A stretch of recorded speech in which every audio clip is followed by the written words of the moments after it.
अथ पञ्चमोऽध्यायः। अर्जुन उवाच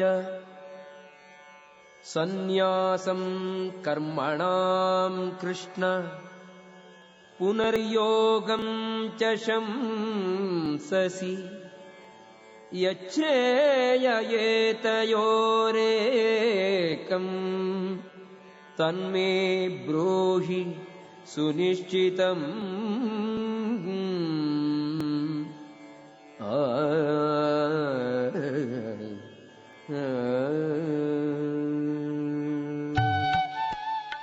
Arjuna said, O Krishna, first of all you ask me to renounce work, and then again you recommend work with devotion.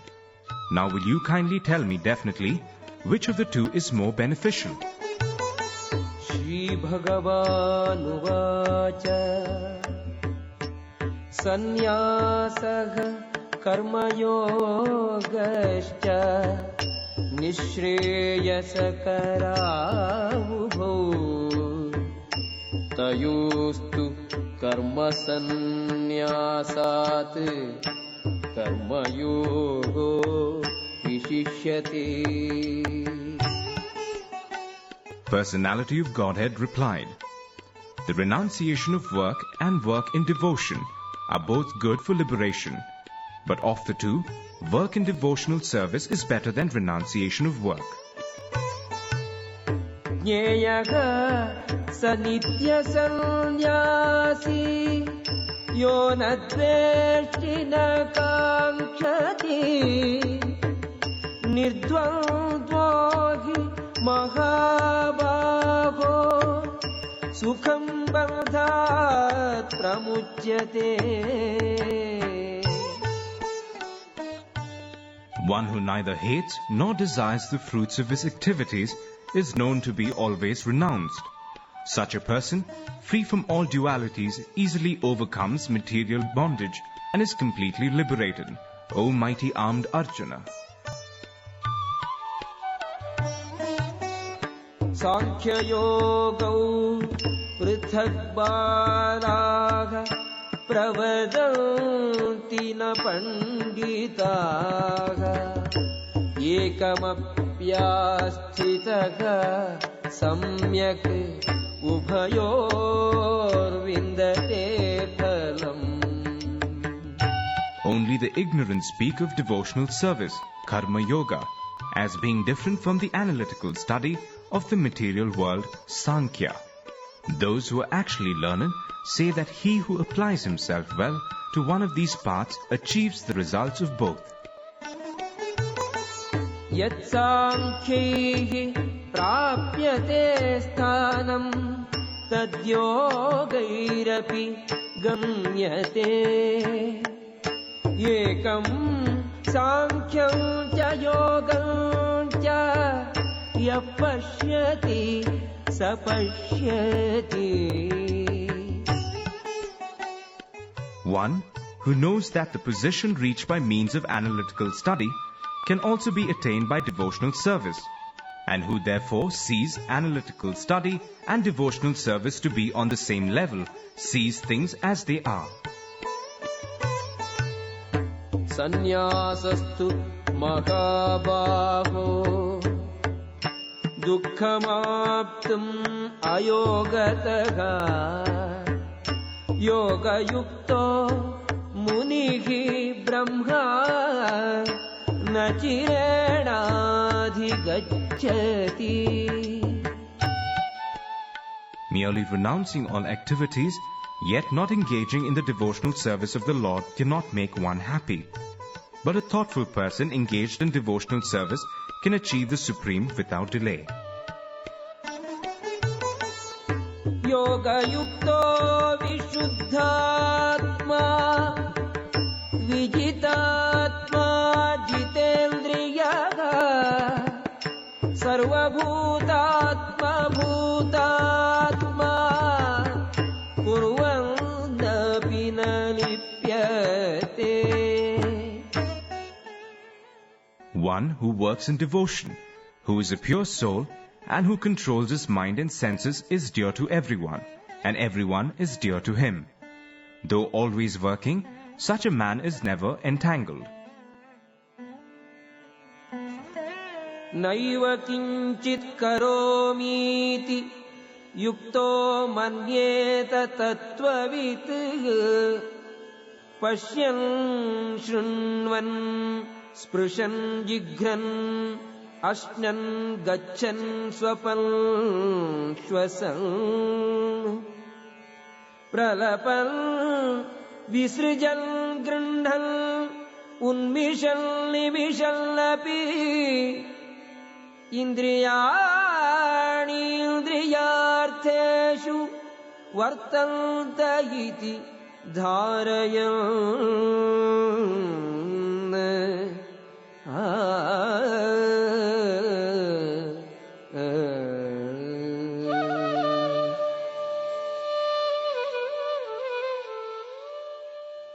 A person in the divine consciousness, although engaged in seeing, hearing, touching, smelling, eating, moving about, sleeping and breathing, always knows within himself that he actually does nothing at all.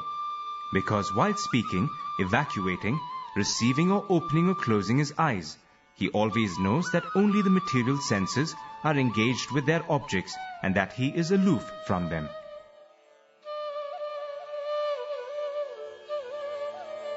ब्रह्मण्याधाय कर्माणि संगं त्यक्त्वा करोति यः लिप्यते न स पापेन पद्मपत्रमिवाम्भसा. One who performs his duty without attachment, surrendering the results unto the Supreme Lord, is unaffected by sinful action, as the lotus leaf is untouched by water. कायेन मनसा बुद्ध्या केवलैः इन्द्रियैरपि योगिनः कर्म कुर्वन्ति सङ्गं त्यक्त्वा आत्मशुद्धये. The yogis, abandoning attachment, act with body, mind, intelligence and even with the senses, only for the purpose of purification. युक्तः कर्मफलं त्यक्त्वा शान्तिमाप्नोति नैष्ठिकीम् अयुक्तः कामकारेण फले सक्तो निबध्यते. The steadily devoted soul attains unadulterated peace because he offers the results of all activities to me, whereas a person who is not in union with the divine, who is greedy for the fruits of his labor, becomes entangled.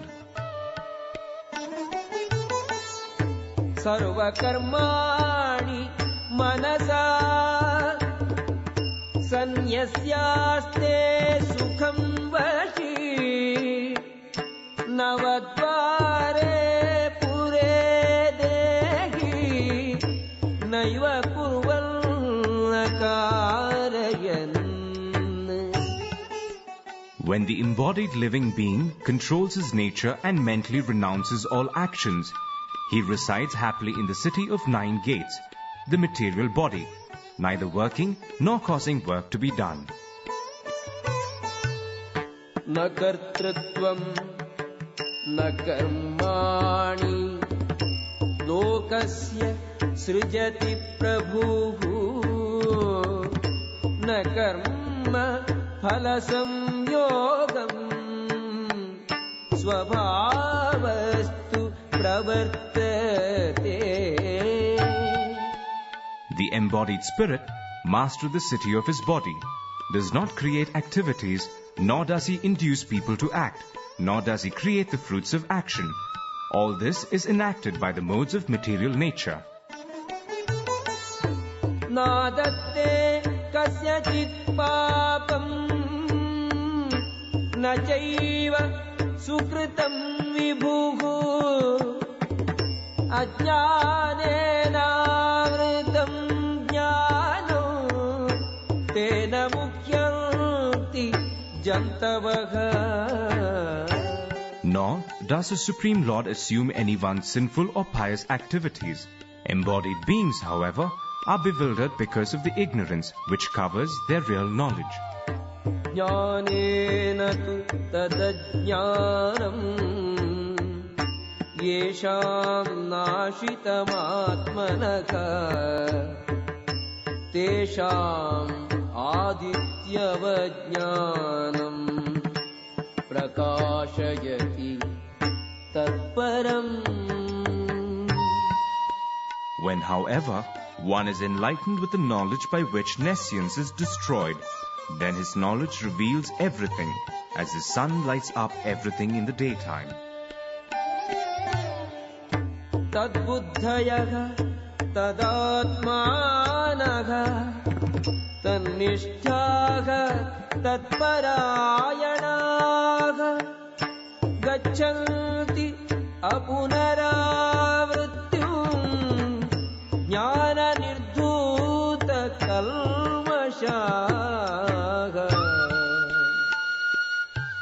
When one's intelligence, mind, faith and refuge are all fixed in the Supreme, then one becomes fully cleansed of misgivings through complete knowledge and thus proceeds straight on the path of liberation.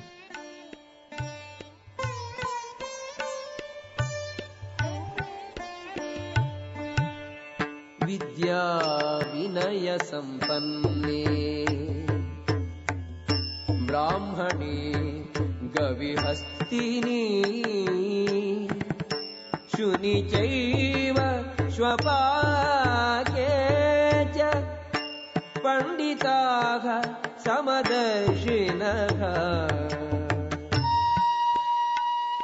The humble sages, by virtue of true knowledge, see with equal vision a learned and gentle Brahmana, a cow, an elephant, a dog, and a dog-eater. Ihaiva taihi jitaha sargo yesham samye sthitam manaha nirdosham hi samam brahma tasmad brahmani te sthitaha. Those whose minds established in sameness and equanimity have already conquered the conditions of birth and death. They are flawless like Brahman, and thus they are already situated in Brahman. Na prahishyet priyam prapya nodvijet prapya ja priyam sthira buddhihi asammudho brahmavid brahmani sthitaha. A person who neither rejoices upon achieving something pleasant, nor laments upon obtaining something unpleasant, who is self-intelligent, who is unbewildered, and who knows the signs of God, is already situated in transcendence.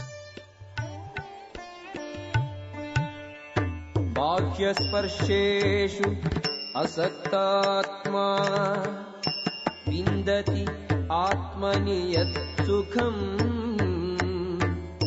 sabrahma yoga yuktatma sukham akshayam ashnute. Such a liberated person is not attracted to material sense pleasure, but is always in trance, enjoying the pleasure within. In this way, the self-realized person enjoys unlimited happiness, for he concentrates on the Supreme. Yehi samsparshaya bhogaha dukkhayonaya evate adyantavantaha kaunteya nateshu ramate buddhaha. An intelligent person does not take part in the sources of misery, which are due to contact with the material senses. O son of Kunti, such pleasures have a beginning and an end, and so the wise man does not delight in them. Shaknoti kaiva yasodhum praksharira vimokshanat kama krodhodbhavam vegam sayuktaka sasukhi naraga. Before giving up this present body, if one is able to tolerate the urges of the material senses and check the force of desire and anger, he is well situated and is happy in this world. Yontas sukho antararamaha tathantarjyotirevayaha sayogi brahma nirvanam brahma bhutodhigacchati.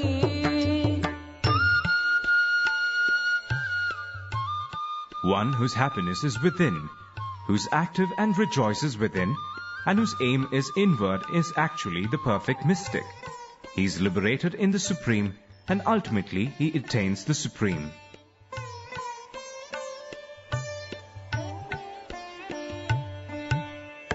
Labhante brahma nirvanam rishayaka kshina kalmashaha chinna dvaidha yatatmanaha sarvabhuta hite rataha. Those who are beyond the dualities that arise from doubts, whose minds are engaged within, who are always busy working for the welfare of all living beings, and who are free from all sins, achieve liberation in the Supreme. Kamakrodha viyuktanam yatinam yatachetasam abhito brahma nirvanam vartate viditatmanam. Those who are free from anger and all material desires, who are self-realized, self-disciplined and constantly endeavoring for perfection, are assured of liberation in the Supreme in the very near future. Sparshan kritva bahirbakhyan चक्षुश्चैवान्तरे भ्रुवोः प्राणापानौ समौ कृत्वा नासाभ्यन्तरचारिणौ यतेन्द्रियमनोबुद्धिः मुनिः मोक्षपरायणः विगतेच्छा भयक्रोधो यः सदा मुक्त एव सः.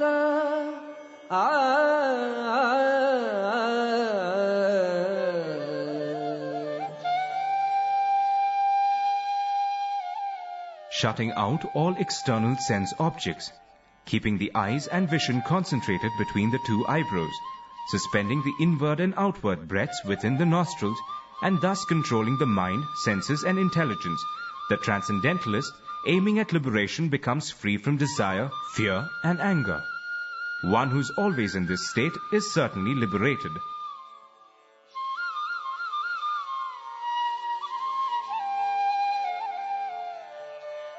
Bhoktaram yajñatapasam sarvalokamaheshwaram suhridam sarvabhutanam jnatva mam shantimrichyati. A person in full consciousness of me, knowing me to be the ultimate beneficiary of all sacrifices and austerities, the Supreme Lord of all planets and demigods, and the benefactor and well-wisher of all living entities, attains peace from the pangs of material miseries. Om Tat Saditi Srimad-Bhagavad-Gitasu Upanishatsu Brahma Vidyayam Yoga Shastre Shri Krishnarjuna Samvade Karma Sannyasa Yogo Nama Panchamodhyayaha.